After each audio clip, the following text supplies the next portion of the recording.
Number 3, we're going to do part C and I assume also part D here. This is both of them are going to be more u subs to find our antiderivatives, and then of course we're finding the area here, so we got to keep going. This is an interesting one. So this is x times the root of x minus 4, going from 4 to 8. My dog is very toasty, so you can ignore her panting in the background.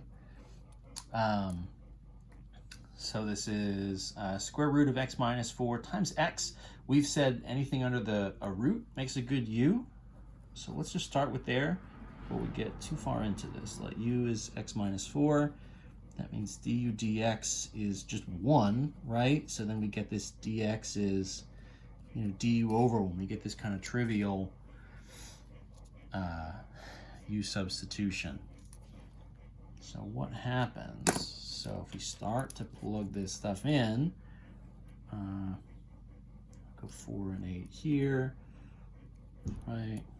X times root of u, but then dx just is du essentially, right? This is one of our examples where we're trying to do an antiderivative and stuff just doesn't line up. You get very, very used to doing these every time and having them kind of come together pretty nicely, right? Having them cancel out and the x's just go. That's what we've kind of said, is if you get that first step right, everything else kind of falls into place. That's just like not happening here. So what do we do when that doesn't happen? There's not really a great other option here. So the move is that double substitution. You want to take this and solve directly for x. So in this case, if your u is x minus 4, that would mean that x would be, right, u plus 4, if you add the 4 to the other side. So you can do a sub in here under the root, and then sub in just directly for the x. The x here is just going to be this quantity u plus 4. So that means our integral, right? And now everything here is becoming, right? So that's u plus 4, right? Root of u, that's u to the 1/2, right? Du.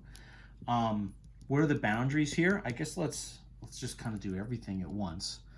Let's change those boundaries. So I don't like having it written where there are u's here and then the boundaries are x units. I honestly just kind of don't love that. So if x is 4, u is going to be 4 minus 4 is 0. So then the boundary here should be 0. If x is 8, u is going to be what? 8 minus 4 is 4. So the boundary shifts from 4 to 8 to 0, 4. Fine, okay. What are we going to do with what's left over here? I'm led to believe that somehow this is better than what was happening. And the answer is, yeah, it is better. Because you can distribute this u to the 1/2 to both of these. So this would become, right, from 0 to 4, right, u times u to the 1/2, right, plus 4 times u to the 1/2. And the idea, of course, is this is just u to the 1. So this is really, right, u to the 1 plus 1/2 u to the 3/2 plus 4u to the 1/2 du. Right, so that's a couple steps. That's a little long to get something that's finally sort of set up the way we want, but it gets us there. So that means it must all be worth it, right? In the end, it sort of works out. Once we have it set up this way, we can just do some nice power rule stuff. So this would be, right, add 1. So this is 5/2, right? Over 5/2, that'll become a 2/5, plus 4 times u to the 3/2 over 3/2, going from 0 to 4. So we're going to clean these up a little bit. This will be 2/5. So that's, root of u raised to the 5 plus, gosh, 4 times 2/3. So that's like 8/3 root of u cubed. from 0 to 4.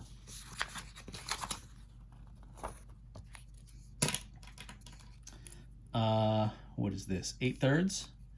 This one will be 8/3. Right.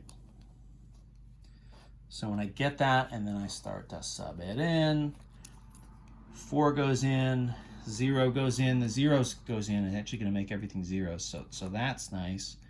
These other ones are going to be kind of nasty. So this is root of 4 raised to the 5 plus my 8/3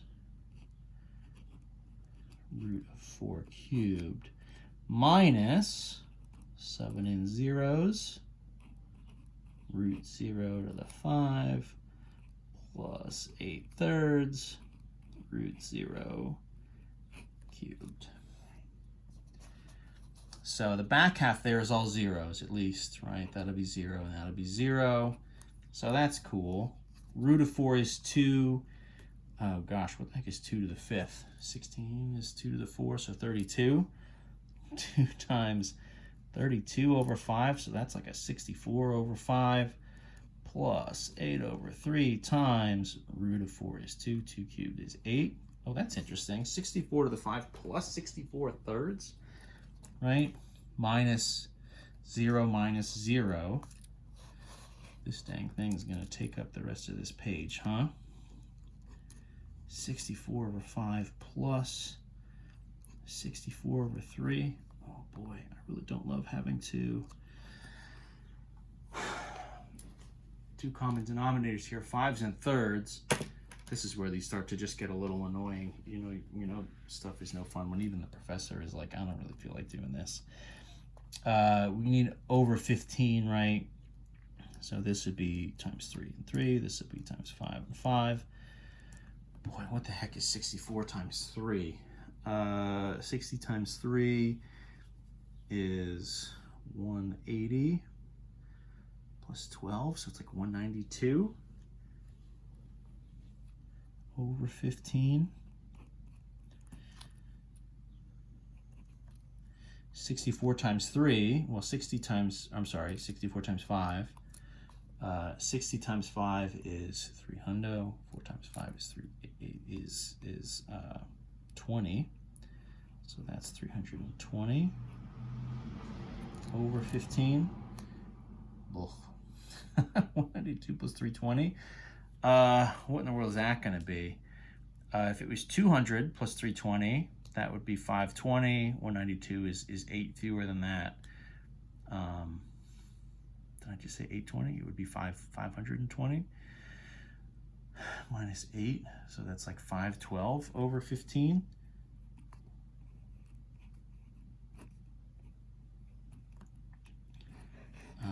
Not divisible by 5. 512 is also not divisible by 3. So I'm just going to call it there. Good grief. That was something. Yeah, a lot of work. Even the numbers there in the end making us work for it. So that one takes up a whole page. So that one's kind of involved. Going back. Let's see if we can do this 3D a little faster. Let's see. This is the integral from -2 to 0. This is 2x squared times quantity x cubed plus 3 squared dx. More u substitutions, right? So let's let u equal the piece on the inside. X cubed plus 2 du dx is going to be 3x squared, which means dx is,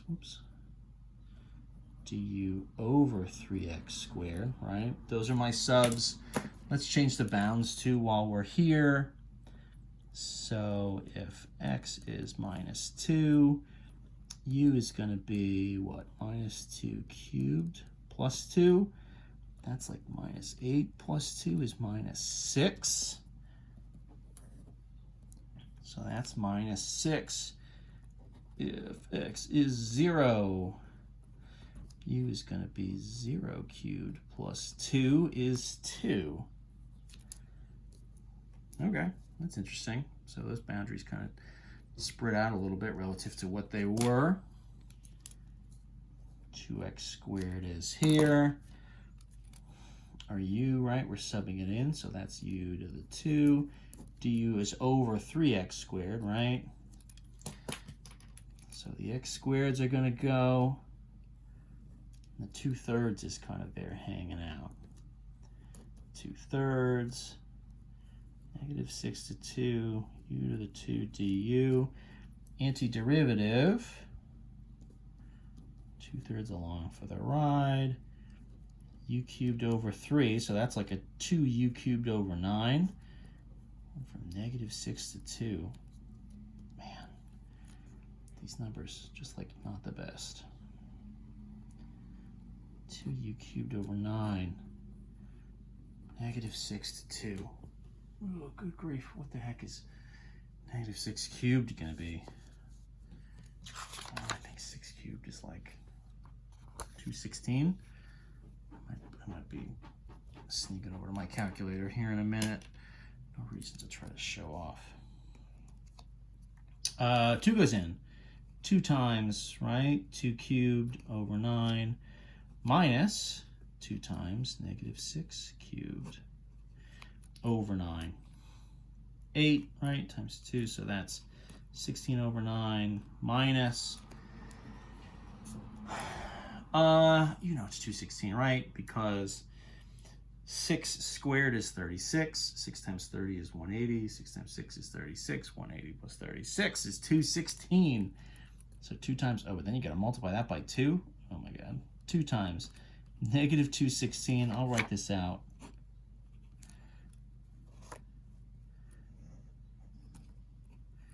(16/9). So this is plus, what's that going to be? 432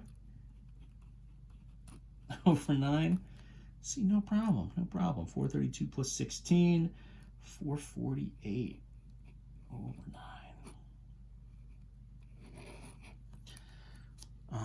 And that guy's not divisible by 3 or by 9, right? So that's the answer. That's what we're going to call it. So that's our area there under that curve. I think all 4 of our areas were positive. Again, strictly an area under the curve doesn't always have to be positive. Could be negative. Could be 0 if you have both sort of equal-sized positive and negative regions. So there's a couple different versions of answers you could get there.